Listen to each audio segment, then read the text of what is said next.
Tonight I want to talk about the Stormy Sixties, 1963-1973.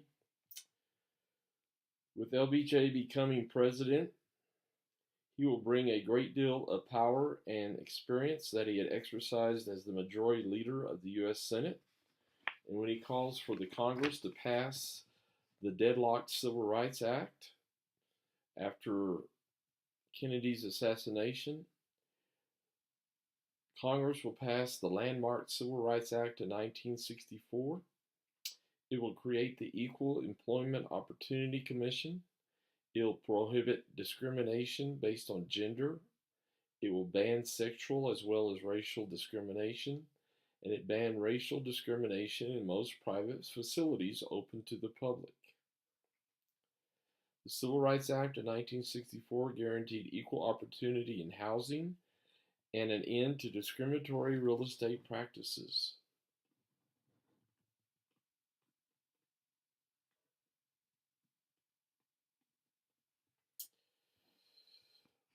Michael Harrington will publish a book called A Surprise Bestseller, The Other America, in 1962. It revealed that even affluent America, 20% of the population and over 40% of the black population suffered in poverty. This will give rise to LBJ's War on Poverty, which was inspired by the sickness and dire conditions LBJ witnessed in the mining regions of Appalachia. Harrington's book, The Other America, and increasing public faith that affluent nations such as the U.S. should be able to end poverty. The Great Society project entailed a sweeping array of measures encompassing New Deal-style universal social programs.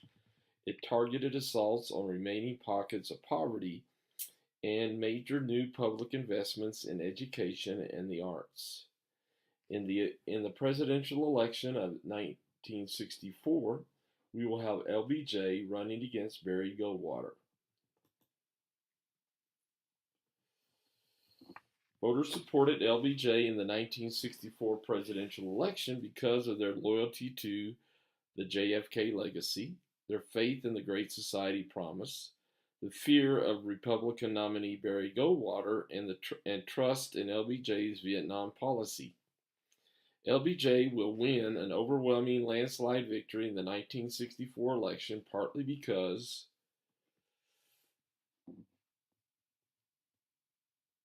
Republican candidate Senator Barry Goldwater was seen by many Americans as a trigger-happy extremist. And this famous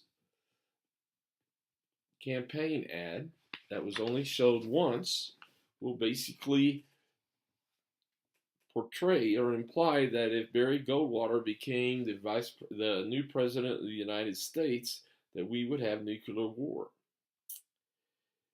Barry Goldwater, who was the presidential candidate in 1964 for the Republican Party, he opposed the TVA, the Social Security system, civil rights legislation, the nuclear test ban treaty, and the federal income tax. But LBJ will win a landslide election.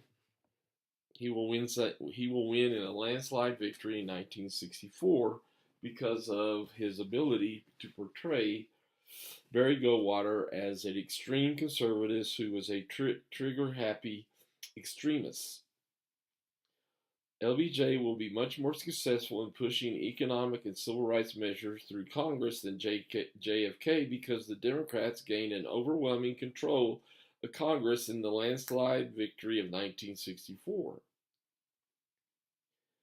LBJ gained strong support for federal aid to education by sidestepping the controversy over parochial schools by channeling aid directly to students.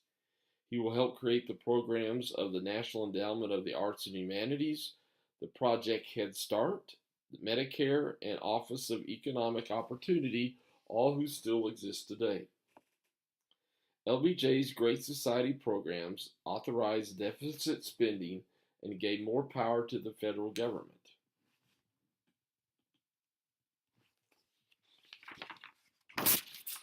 Achievements of LBJ's Great Society was federal aid to education, civil rights and voting rights for blacks, federally funded medical care for the elderly and the poor, and immigration liberalization and reform. Like the New Deal's Social Security program, Medicare and Medicaid created entitlements. That is, they conferred rights on certain categories of Americans in, in perpetuity without the need of repeated congressional approval. These programs were part of a spreading rights revolution that materially improved the lives of millions of Americans, but also eventually helped to undermine the federal government's financial health. In the final analysis, LBJ's legislative program after his election in 1964 included Medicare health insurance for the elderly, massive federal aid for education, immigration reform, and a Voting Rights Act to re-enfranchise black voters. In the final analysis, the LBJ's Great Society programs won some noteworthy battles in education and healthcare. After the passage of the Civil Rights Act in 1964, the chief goal of the black civil rights movement in the South was to secure the right to vote. The common use of poll taxes to inhibit black voters in the South was outlawed by the 24th Amendment. Blacks will join hands with white civil rights workers, many of them student volunteers, from the North in the massive voter registration drive in Mississippi during the Freedom Summer of 1964. And the Voting Rights Act of 1965 was spurred by Martin Luther King Jr.'s march from Selma to Montgomery that guaranteed rights originally given blacks in the 15th Amendment. As a result of the Voting Rights Act of 1965, white Southerners began to court black voters.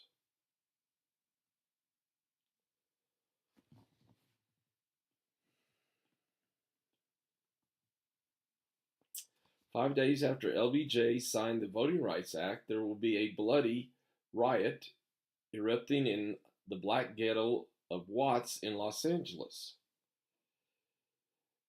The Watts riot in 1965 symbolized the more militant and confrontational phase of the civil rights movement. Most of the racial riots of the 1960s occurred in northern inner city areas, which showed that race was a national, not just a southern problem. Angry discontent in northern black ghettos sparked urban riots and the growth of the Black Panther movement. In 1966, northern white support for the civil rights movement was eroding because of the fear of urban rights and black assertiveness. Malcolm X was a militant African American leader who most directly challenged Martin Luther King Jr.'s goal of peaceful integration. He was part of the Nation of Islam, but he will eventually separate from the Nation of Islam because of his leader's sexual abuse and sexual relations with underage girls. He will also go to Mecca on the Hajj, and when he comes back, he will not be so powerfully adamant about black separatism. And by the late 1960s, black power advocates in the North focused their attention primarily on economic demands. Some advocates of black power insisted that their slogans stood for emphasizing African American distinctiveness and separation, exercising their political and economic rights, black control of black communities, and pride in black identity and culture.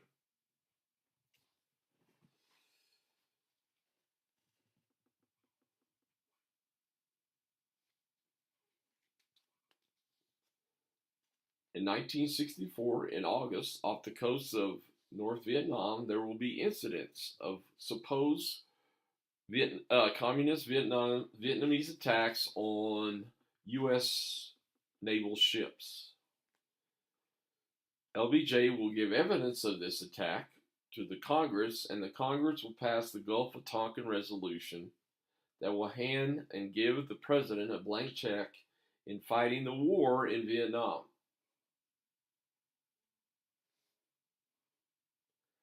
Escalation of the aerial bombardment in Vietnam, Rolling Thunder, will strengthen the Viet Cong and North Vietnamese will to resist.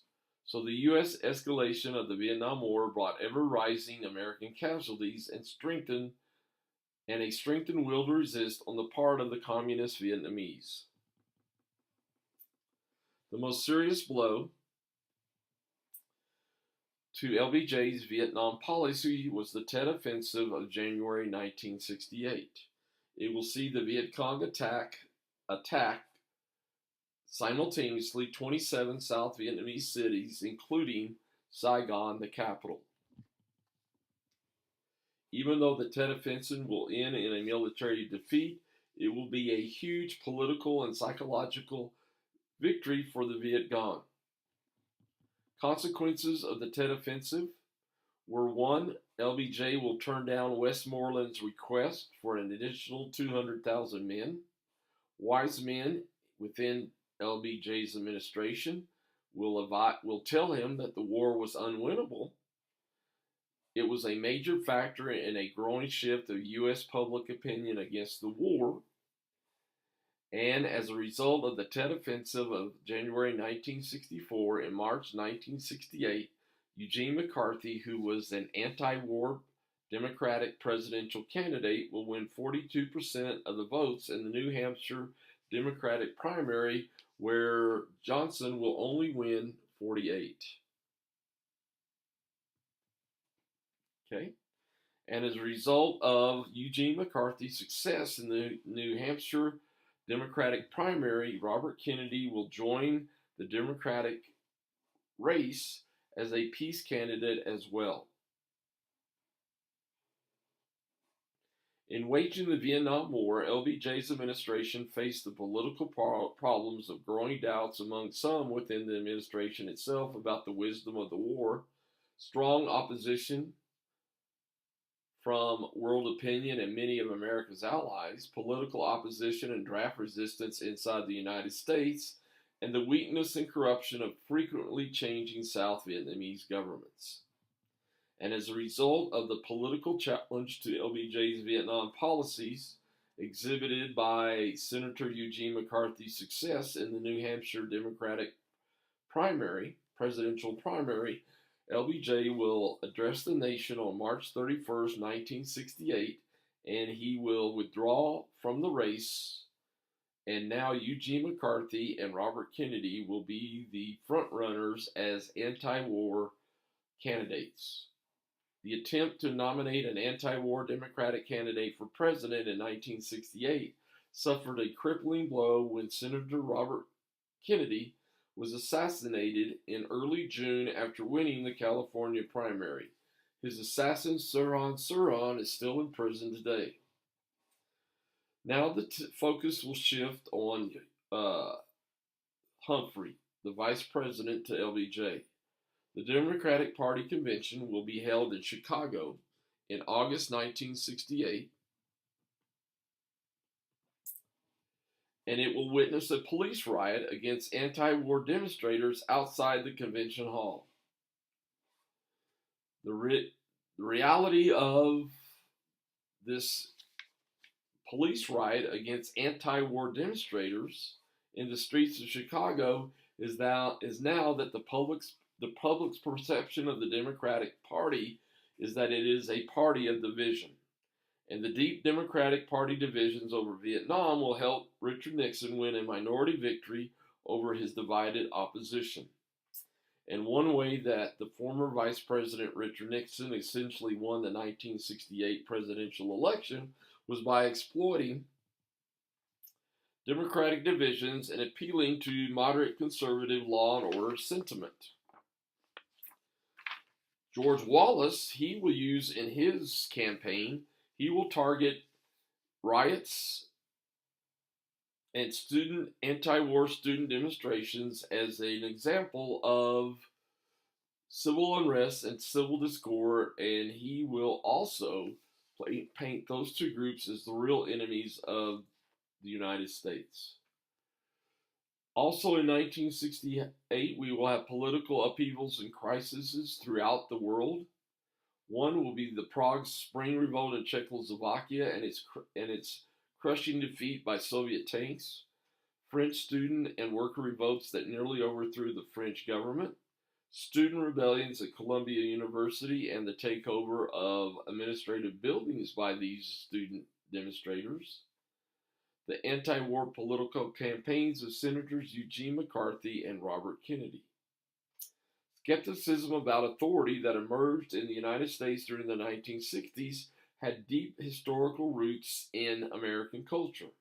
One dominant theme of the 1960s youth culture that had deep roots in American history was distrust and hostility towards authority.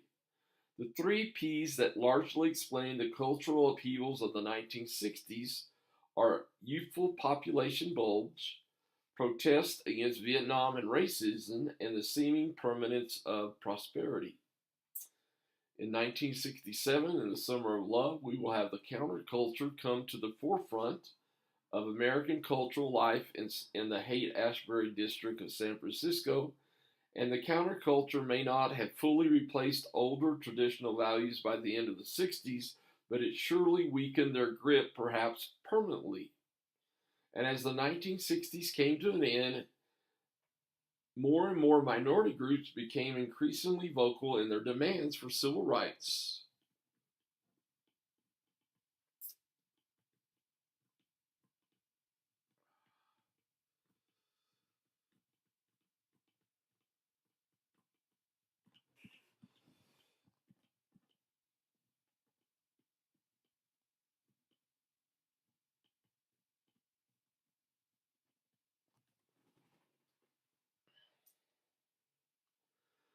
One, but as the 1970s begin, we will have the post-war economic boom begin because of a drastic decline in worker productivity. Although the median income of American families stagnated from 1970s to 1990, the reason it did not decline was wives' wages maintained the family income. And another reason for the decline of American workers' productivity during the 1970s was the general shift in the economy from manufacturing or white collar jobs to service industry jobs. By the early 1970s, the post World War II economic boom had crested as a result of a decline in the competitive advantage of American businesses, the Vietnam War, a slump in productivity, and the economic recovery of Japan and Germany. Causes of the growing economic slowdown and crises of the 1970s were LBJ's refusal to raise taxes to pay for the Vietnam War and the Great Society, the declining productivity of the average U.S. worker, sharply rising oil prices, and the end of America's energy independence, and the competitive advantage of modern German and Japanese manufacturers compared to older U.S. technologies.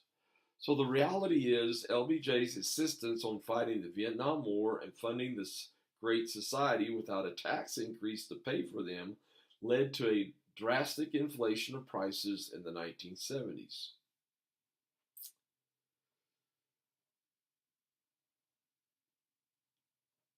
Nixon will win the election of 1968 in a narrow victory over Hubert H. Humphrey, Horatio Humphrey, in the popular vote, but he will have a comfortable majority in the Electoral College. Perhaps Richard Nixon's most valuable asset as he began his presidency in 1969 was his expertise in foreign affairs. Nixon will basically proclaim the Nixon Doctrine. It basically said that the United States would honor its existing defense commitment, but that in the future its allies would have to fight their own wars without large numbers of American troops. Nixon's Vietnamization policy provided the United States would gradually withdraw ground troops while supporting the South Vietnamese war effort. So Nixon's Vietnam policy had four elements. One, in Vietnamization, in which we would basically shift the burden of fighting the war to the South Vietnamese, and we would basically supply them with every weapon and necessity needed in fighting the Viet Cong and the communist North Vietnamese. an extension of the war to Cambodia, massive bombing campaigns in Vietnam, and creating a draft lottery and reducing draft calls that will greatly reduce the anti-war protest. One of the important features of the Vietnam War was that the American armed forces in Vietnam were composed largely of the least privileged young Americans, sons of the poor, working class, and ethnic minorities, shouldered a disproportionate amount of the fighting by U.S. forces in Vietnam. And when the deferment policy will finally end in 1969 and we have a draft lottery created and reduced draft calls because of Vietnamization, the anti-war protest will slowly decline, but it will have a dramatic resurgence when President Nixon will invade Cambodia, and this will lead to dramatic new waves of bitter domestic protests against the war. So, results of the Cambodian incursion ordered by President Nixon in 1970, including the killing of student demonstrators at Kent State University, the repeal of the Gulf of Tonkin resolution by the Senate, and the deepening of division between pro-war hawks and anti-war doves. Also, the top secret Pentagon papers, leaked and published in 1971, had been created when Robert McNamara wanted to show the LBJ in the late 1960s that the Vietnam War was unwinnable, and they will be leaked to a New York newspaper, and it will expose the deception that had led the United States into the Vietnam War. As he's trying to create a peace or to win a peace with victory or with honor in Vietnam, he will create a policy of detente against the communist countries of China and the Soviet Union. So Nixon's policy of detente ushered in an era of relaxed tensions between the United States and the two leading communist powers. He did this by attempting to pressure the Soviet Union into making diplomatic deals with the United States by playing the China card by opening U.S. diplomacy and trade with the Soviets' rival communist power. And before 1962, we had had nothing to do diplomatically and formally with the People's Republic of China. Also in the late 1960s, early 1970s, the Supreme Court under Chief Justice Earl Warren will come under sharp political attack, especially because of its rulings on criminal defendants' rights and prayer in public schools.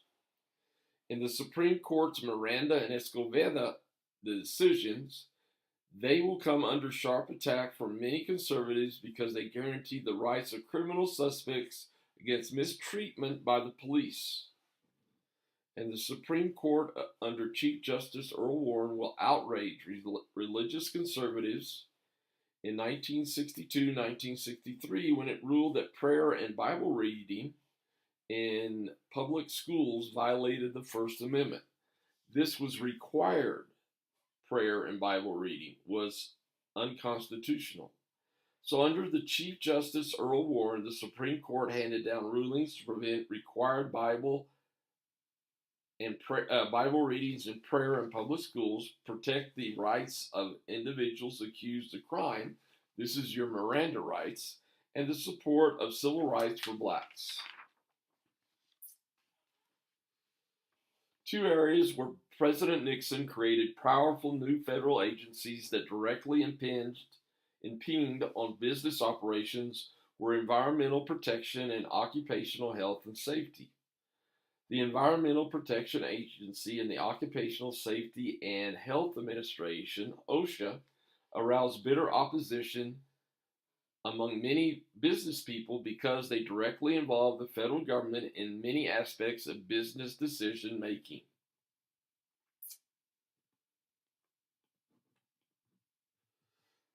Scientist and author Rachel Carson gave the environmental movement a huge boost in 1962 when she published Silent Spring, an enormously effective piece of latter-day muckraking that exposed the poisonous effects of pesticides and its killing of millions of birds. The bald eagle, our nation's symbol, will almost become extinct. But on April 26, 1970, millions of environmentalists around the world celebrated the first Earth Day to raise awareness and encourage their leaders to act. And in the wake of that became became a yearly event. The U.S. Congress passed the Clean Air Act of 1970 and the Endangered Species Act of 1973. So the EPA, the Environmental Protection Agency, now stood on the front line of the battle for ecological sanity and made notable progress in reducing automobile emissions and cleaning up the fouled waterways and toxic waste sites. In the election of 1972, George McGovern will be the Democratic nominee for the presidency, and he will alienate the traditional working class backbone of the Democratic Party by appealing to racial minorities, feminists, and the youth. Soon after Nixon's election in January 1973, we will have a ceasefire agreement reached to between the communist Vietnamese and the United States. As part of the ceasefire agreement in Vietnam in 1973, the United States was to withdraw all its troops from Vietnam.